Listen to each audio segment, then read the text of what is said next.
Hey there. I wanted to do a video today about a little bit of a journey that I'm trying with some fountain pen ink. So you may have seen my video that I did recently, the first one I did in the series. It'll be in this playlist around some new inks that I acquired and swatching them and kind of stepping through what that was like. And if you recall, we had the Birmingham Dart Frog and the Bee Bomb and the Mockingbird and the Blueberry and the Weathered Penny and the Blue Ribbon. That was that video that I did. I was using uh, these little Atlas Stationer Wearingeul swatch cards, which is a great way of seeing what ink you have. Um, but as I've been getting into the fountain pen hobby, and I swear I will do videos about fountain pens themselves soon. Uh, but for some reason, I'm starting with ink. I started acquiring a whole bunch of ink. And no matter how much I write with my fountain pens, I'm not using the ink up as much as I would like, and I have more ink than I can actually write with. So one of the things I was thinking about is how do I use my ink that I've been acquiring in different ways? And there's a lot of people who are doing really cool things with ink online and sharing that. A lot of using the ink in artistic ways that I'm probably not really going to be doing a lot of, but there are some products that I want to try. So we're going to go through a couple of these products. So the first thing that it led me to is these dominant industry, I think it's what called dominant. Let me show you these kind of what they're called ink archiving books, and these are from. It's on the first page, which is why I was bringing it up. It's the dominant industry, and what does it say? Thing ink swatch. And these are basically ink coloring books. So what you do is you get your ink and you write down the ink that you're going to do over here, and then you use the ink to color in the the design that's on this side. You can do all sorts of different designs and all different sorts of different inks, and it's a really cool concept. Effectively, you're doing a coloring book, but using fountain pen ink. And there's a lot of different ways you could do. This is the first one that they had in the series was the log. What was it called? Log of Atlantis. Let me sure I get the name right. A log of Atlantis is the blue one, and then they also did one that's the black cover, which is this kind of second volume. This is the log of Elixir, and it's more kind of scenes as opposed to the underwater. So I was really looking forward to playing with these, and I realized I'm gonna have a hard time doing that with just pens because I'm on a window. If I just do pens, it's gonna be really hard to get all of these pic it just depends. It's going to be really hard to get all of these pictures filled in to any great extent because the fineness of the nib on the pen is going to have a hard time filling in all that detail.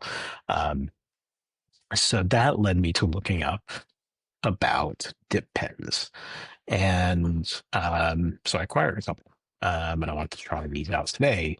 So first, it's this brand Kakimori. I don't know if I'm saying it right. Kakimori. So what they do is they actually have a couple of different nibs and then nib holders. I've already opened these up, and I actually got two of each. So these are the boxes that come in. This carries the nib. This carries the nib holder. So first is one in a stainless steel nib, and this is the Sakura. They call it Sakura wood. They're both the Sakura wood nib holders, but this is Sakura wood white, so a lighter shade of wood. And then it also comes in a brass nib with Sakura wood, the little darker color. So what I'm going to do is I'm going to show you how these work and how they operate with some ink. So I already did a couple of tests with both of them, and I'm going to show you. It's really incredible how much ink these hold.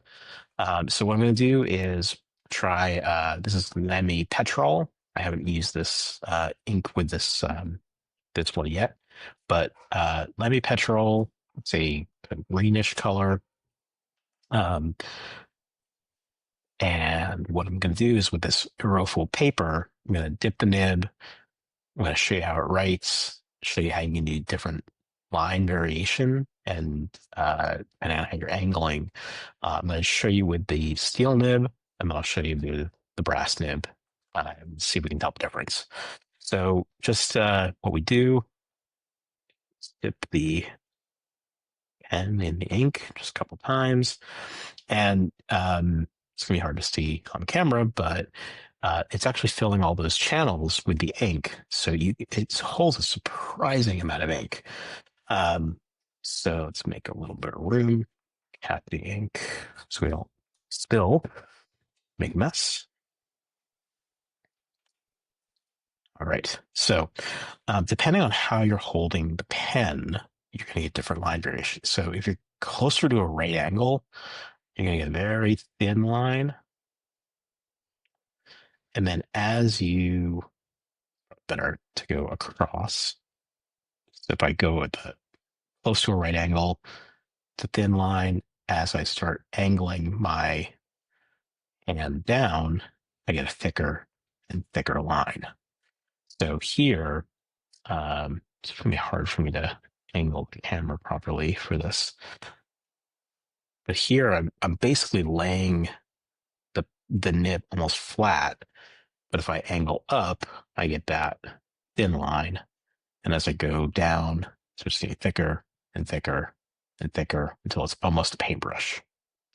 You can't see it quite as dramatically when I go to the downstroke because it's just kind of pulling the same line. But as I go across or diagonally, you can see as I angle, get a much thicker line. So the other thing I can do is write kind of traditionally with it. This is the no, this is the steel nib.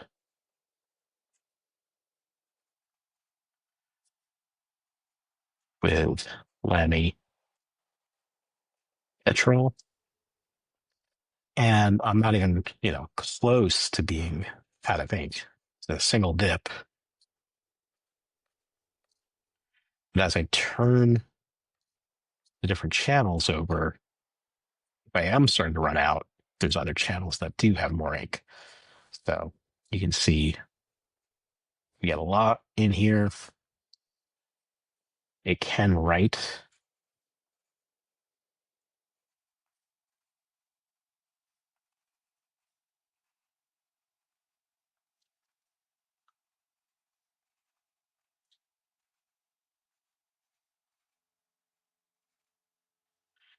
Or you can do a lot of coloring in.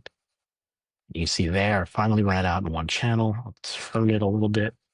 Got more ink. There, ran out. So I'm kind of deliberately running it dry. But you can see I got all of that on the paper before I ran out on a single dip. So quite a bit of capacity on that ink, sorry, on that nib that can hold. And then all you have to do, dip it in the water, clean it out, and let me just wipe that so I don't get water all over the place. But it wipes clean really quickly. Paper towel.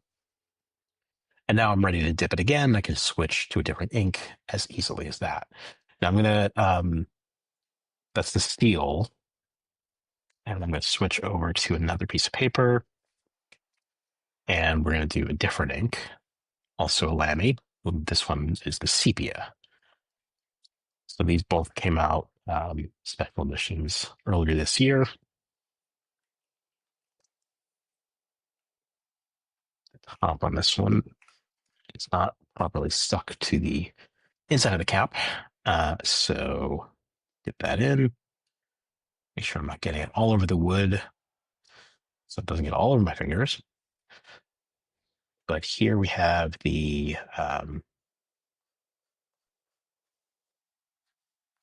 different line variation again.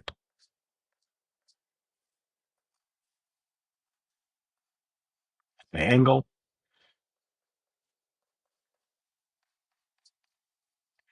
and this is the Kakimori brass nib.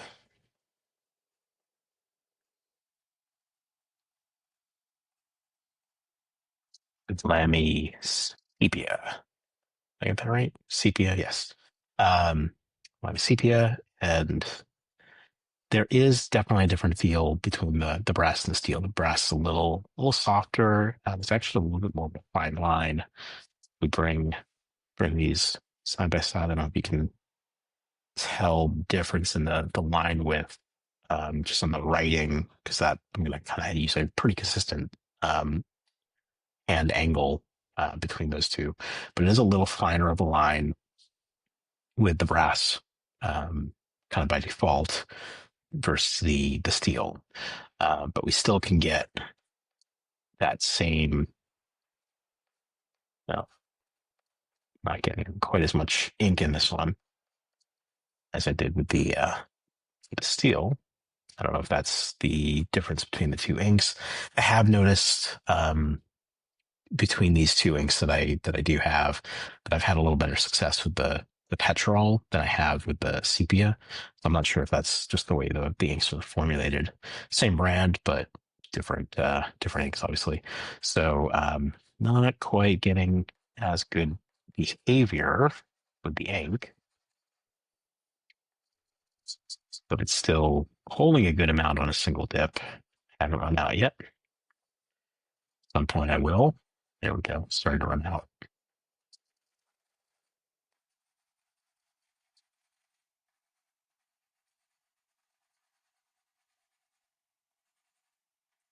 Still going. Obviously, if I was trying to write with this, I would want to tip it a little bit more often, but I'm just trying to run out the clock on this guy. Uh, and it seems like it's getting pretty close to the end. So a little bit more. But yeah, it's not. I think it's the ink more than the nib. When I did, what's interesting is when I did this test run earlier with a Lamy blue and a Lamy black, and I felt like I got better results with the Lamy black with the brass one than I did with the blue one on the steel nib. So let me actually show you how those two looked, so you can see how much I was able to do with the black one on the brass nib earlier. So that was all just one single dip of the pen. It wasn't until I got to these last few lines that I was starting to really run out of ink. You can see that's this one here, that's one across, and then these guys over here. That's when I was really running out of ink.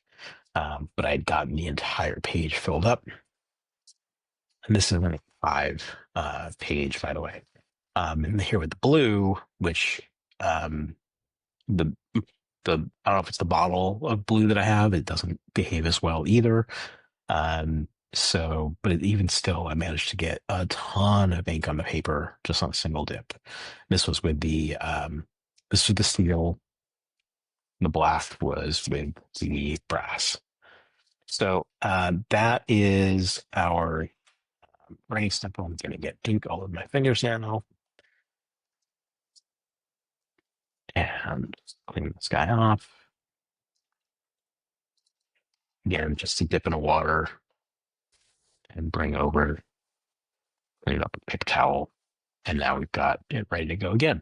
So I'm not going to go through that again, but you can see, a really cool addition to the collection. And what I'll be able to do again is using these two dip pens, and I'll experiment with both of them, but I can actually now start playing around with these ink archiving books, and use up a lot of my ink and try different things and do a little bit more art as opposed to just writing, which I don't know that I'm actually able to do much with the art. I'm not an artist in any way other than coloring, coloring in between the lines. We'll see how that goes. But for the most part, I gotta use, like I said, I use my pens for more for writing. Um, and But this is a way to use up some of the ink that I have, so I'm not just letting it sit there. So that is the Kakimori um, brass and steel nibs and their respective nib holders. I will, as always, I'll include links to everything in the description. If you have any questions about how these operate and how they write, let me know. Ask questions in the comments, and I hope you enjoyed the video, and I will see you next time.